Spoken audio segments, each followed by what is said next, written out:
Birthday के हैं। Birthday के हैं। ये कौन बिस्कुट है रे?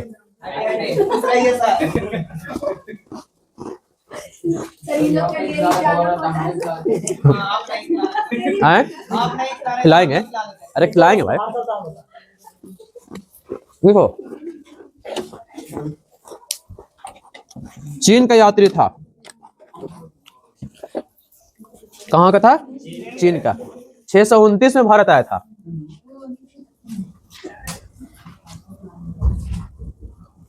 क्लियर है ना? इसका और भी नाम है, देखो कहीं कहीं जाओगे इसका नाम मिलेगा स्वान तसांग। स्वान तसांग ऐसे लिखा रहेगा, ठीक है। हुएन सांग तो एक हो ही गया, एक नाम स्वान तसांग, एक नाम है युवान चांग, युवान चांग, एक नाम है फा सियेन, फा सियेन। ये 2-3 नाम आपको एक्स्ट्रा मिलेगा, ज्यादातर नाम ये मिलेगा लिखा हुआ, ध्यान रखना। एक घूमने उमने जाओगे ना तो नाम ये वाला मिलेगा, स्वान तसांग नाम मिलेगा, ध्यान रखना। हुएन सांग नाम नहीं देगा, किताब में दे दिया हुएन सांग, घूमने जाओगे तो लिखा रहेगा स्वान तसांग, लेकिन अंग्रेजी में लिखा रहेगा हुएन सांग एक्स से। इसका स्टार्टिंग होता है एक्स से, है ना। हुएन सांग का नाम एक्स से शुरू होगा, किताब में लिखा रहेगा, अंग्रेजी में पढ़ना है। इसका अन्य नाम बहुत सारा उपनाम भी है ना। इसको नीति का पंडित कहते हैं, नीति का पंडित। ये नाम मिला था इसको चीन में ही, चीन के राजा ने नाम दिया था नीति का पंडित। यात्रा का राजकुमार कहते हैं, यात्रियों का राजकुमार, यात्रियों का राजकुमार। और क्या कहते हैं इसको? और एक नाम और है शाक्य मुनि। हाँ, ये नाम मिला था शाक्य मुनि, ये वाला नाम मिला था इसको नालंदा खंडर में, वही जहां घूमने गए थे, है ना। कहाँ? नेपाल का नहीं होगा, भूटान का होगा, भूटान का होगा, भूटान का। भूटान के लोग ज्यादा आते हैं वहां पे, चीन के लोग भी आते हैं लेकिन अब कम हो गए हैं, है ना। थाईलैंड, थाईलैंड वाले आते होंगे। हाँ ना, थाई हो गए, थाई मंदिर, थाई मंदिर थोड़ा सा आगे बढ़ेगा ना, पीछे में था, तुम लोग आगे। थाईलैंड हुआ ना, थाई। हाँ तो ये शॉर्ट फॉर्म हुआ, और कुछ। थाई मंदिर है जो थाईलैंड से बना है, थाईलैंड के फंडिंग से बना है, मंदिर पीछे है। कब से? नहीं नहीं, इंडियन का तो 20 रुपए लगता, तो 40 रुपए हो गया रे। पहले 20 का था हम लोग का टिकट, अब हो गया वो 40। कैमरामैन के 25 रुपया। इसका जन्म हुआ है 600 ईस्वी में, लिखो इसका जन्म हुआ है 600 ईस्वी में, होनन प्रांत, इसी का हुएन सांग का, हुएन सांग का जन्म लिखो होनन प्रांत में हुआ था, 600 ईस्वी में हुआ था। होनन प्रांत चीन में है, 600 ईस्वी।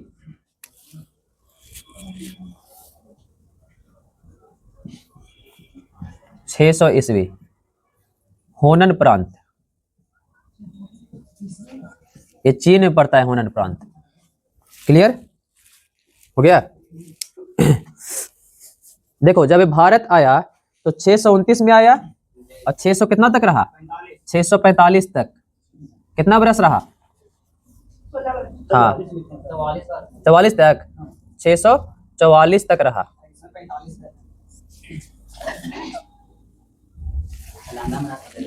क्लियर? 645 नहीं रे, तो 16 बरस था ना होगा, 16 बरस था ना होगा, ठीक है 16 बरस, जिसमें से 16 बरस में 1.5 वर्ष कहाँ रहा? हाँ, नालंदा विश्वविद्यालय में।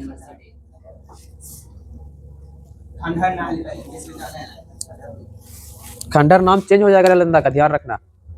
नालंदा का नाम जो नालंदा खंडर है, वो खंडर चेंज हो जाएगा, है ना। खंडर नहीं बोला जाएगा उसको, हाँ नालंदा विश्वविद्यालय ही बोला जाएगा उसको।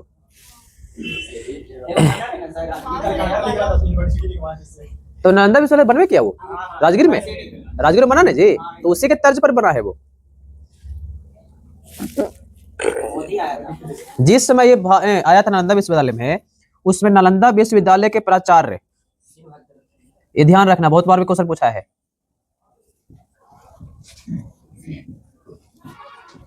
प्राचार्य कौन थे? शीलभद्र। जब ये आता है नालंदा खंडर में, सॉरी नालंदा विश्वविद्यालय में, तो वहां पर है ना, इससे पहले इंटरव्यू लिया जाता है। इंटरव्यू लेता कौन है? नालंदा विश्वविद्यालय के द्वारपाल। सोचो कितना पंडित होगा वो। नालंदा विश्वविद्यालय का गेटमैन जो होता है वो पहले इनसे इंटरव्यू लेता है, उसके बाद एंट्री देता है। इतना खतरनाक। नालंदा विश्वविद्यालय में है ना, हर एक 4 छात्र पर 2 अध्यापक थे। हाँ, इस समय तुम्हारे प्रिंसिपल कौन है? बाहर से गेट पर ही है। चर्चा वहीं पर करना है। यहाँ पे पढ़ाई जो होती थी वो मौखिक होती थी, है ना, रिटेन नहीं होती थी, है ना। दिन भर मौखिक पढ़ाई चली, रात में उसका डिटेल लिखा जाता था। आप अपने रूम में जाइए, है ना, आप लोग देखे होंगे जब नालंदा खंडर गए होंगे तो, है ना, रूम बाय रूम बहुत है। हाँ, एक रूम में 1 या 2, है ना, जो भी है।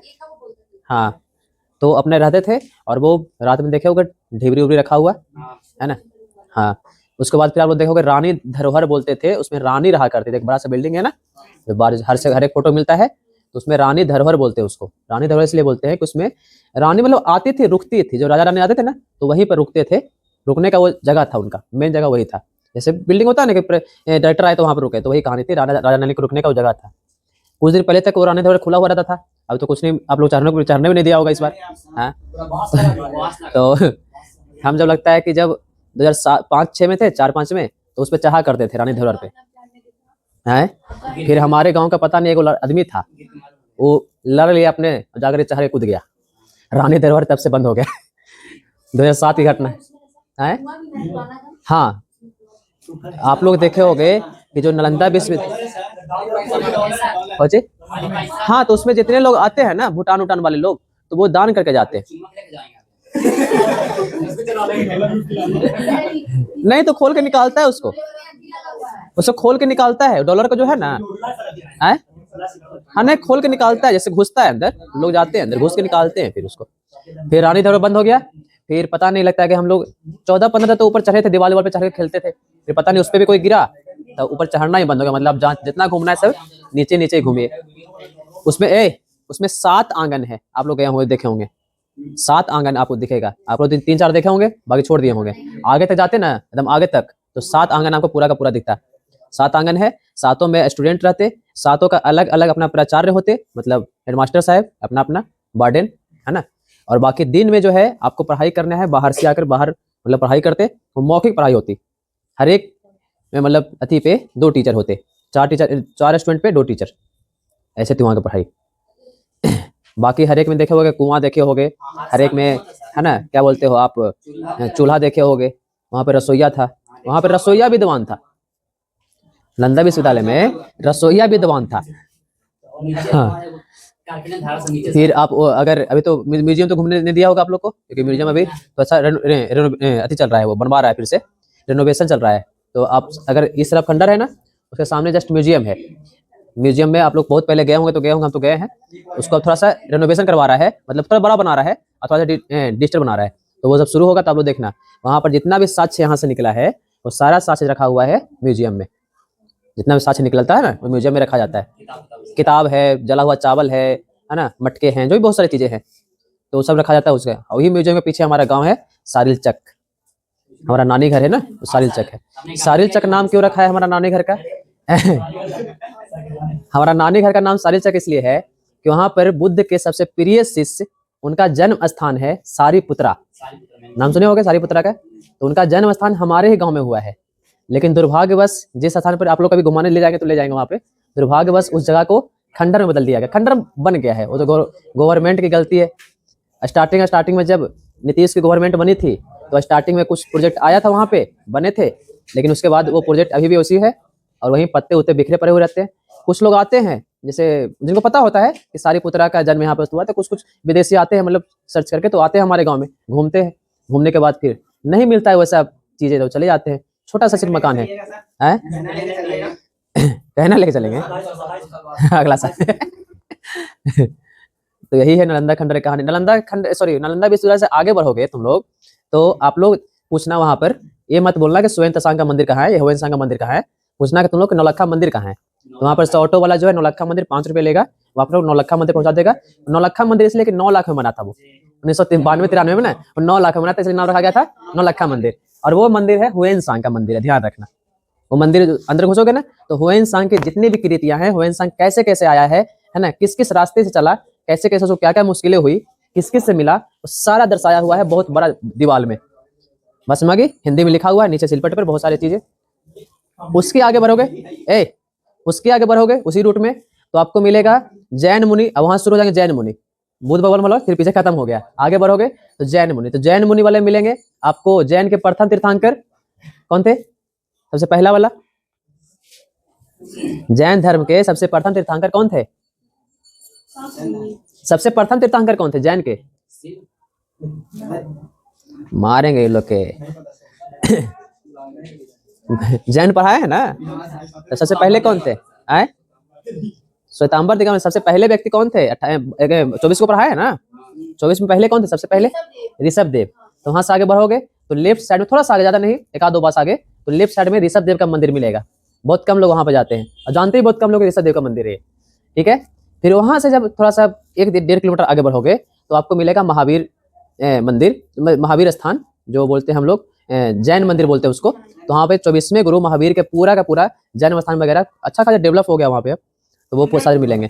हाँ कुंडलपुर, वो कुंडलपुर में आप मिलेंगे। क्लियर हो गए? उसके पीछे आप लोग नाम सुने होंगे बड़गांव, है ना, बड़ा गांव। तो बड़गांव का आप लोग ख्याति पता है, जैसे आप लोग अंगारी धाम है वैसे ही बड़गांव वाला ख्याति है ना। फिर उसके पीछे आप लोग थोड़ा सा अब खंडर के पीछे जाते हैं, खंडर के पीछे आप लोग जाओगे तो एक हमारे यहाँ पाली इंस्टीट्यूट है, पाली इंस्टीट्यूट में आप लोग को कुछ मिलेगा नहीं, वहाँ पर इंस्टीट्यूट है वो, और वहाँ पर लैंग्वेज की पढ़ाई होती है। आप पाली लैंग्वेज, भूटान, चाइना, जो भी लैंग्वेज सीखना चाहते हैं वहाँ पे आप सीख सकते हैं, एडमिशन ले सकते हैं आप वहाँ पे। क्लियर हो गए? हाँ अभी भी आप जो भी सीखना चाहते हो वहाँ पे एडमिशन ले सकते हैं। लैंग्वेज की पढ़ाई है वहाँ पे, लैंग्वेज सिखाएगा वहाँ पे। क्लियर? राजगिर के बारे में तो लगभग आपको पता है, राजगिर बारे में बताने की आवश्यकता है नहीं, राजगिर पता है, ये था हमारे स्थान में। वहाँ पे हुएन सांग का मंदिर जरूर घूमना आप लोग। वहाँ पे बोलना कि नौलखा मंदिर लेके चलो, अब तो टोटो वाला हो गया सब जगह, तो लेके चला जाता है ना, तो 5 रुपये में पहुँचा देगा आपको वहाँ पे। चलिए लिखिए अगले। हाँ सोचिए, और ऑटो वाला की बात कर रहे हैं, ज्यादा दूरी नहीं है, 1 किलोमीटर का फासला है। अरे पैदल निकल जाओ तुम लोग, वहां से तो पैदल निकल जाते हैं, हम लोग तो पैदल निकल जाते थे पहले थोड़ी ऑटो था इतना, पहले हम लोग घूमने जाते निकलते तो पैदल निकलते थे। अब ना हो गया ऑटो इतना सिस्टम, अब तो हो गया ना। लिखिए अगला पॉइंट, सीलभद्र थे, इनकी एक रचना है, उनका नाम है सी यू की। हाँ इनका रचना का नाम है सी यू की। सी यू की में भारत यात्रा का वर्णन है। क्या है? भारत यात्रा का पूरा वर्णन सी यू की में करता है कौन? हुएन सांग। क्लियर? हाँ ये किस रास्ते से आया था तो ये ध्यान रखना है, एक गोभी रेगिस्तान, देख मंगोलिया में एक रेगिस्तान है गोभी रेगिस्तान, चाइना वाला इलाका है ना, यहाँ से निकला चाइना से, है ना, यहाँ से घूमते हुए आया है ये।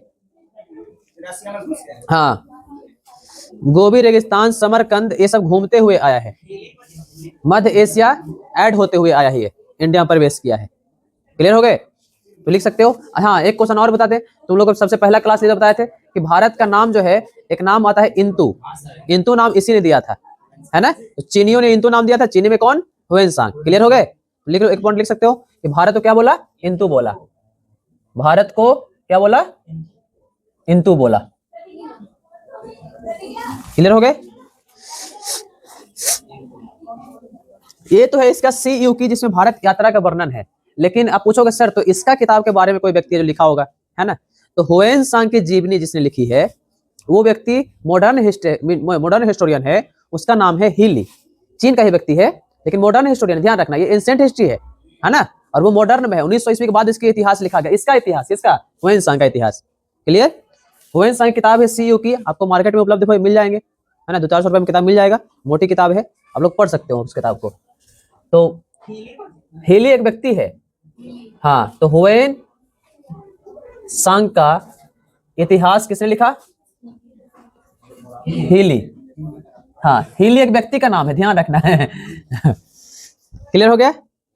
उसके बाद जब 645 में जब अपने घर जाता है, घर जाने के बाद है ना कुछ समय तक अपने रिसर्च करता है, रिसर्च करने के बाद 664 में इसकी मृत्यु हो जाती है, मतलब 64 बरस घुमा ये।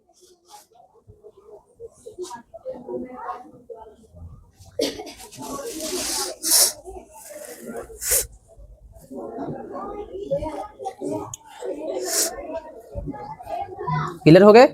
ये था आपका थोड़ा सा हुएनसांग के बारे में। हुएनसांग जब भारत आता है तो भारत में काफी सारी चीजों को देखता है वो, उसका सारा वर्णन आपको सी युग में मिलता है। पाटलिपुत्रा के बारे में वर्णन करता है ना।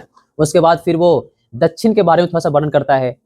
हालांकि जब दक्षिण गया था या फिर उत्तर में बहुत सारा आया था तो वहां पर युद्ध चल रहे थे, उसका भी वर्णन करता है। उसके बाद फिर है ना हर्षवर्धन का वर्णन ज्यादा करता है, इसलिए कि हर्षवर्धन के दरबार में आया था, है ना। तो हर्षवर्धन को वैश्य जाति का बताने वाला व्यक्ति यही है कि हर्षवर्धन कौन जाति का है, वैश्य जाति का है। और क्यों बताया था, क्योंकि आप लोगों को बताए थे कि हर्षवर्धन जो है अपने है ना 5 बरस पर सारा धन क्या करता था, दान करता।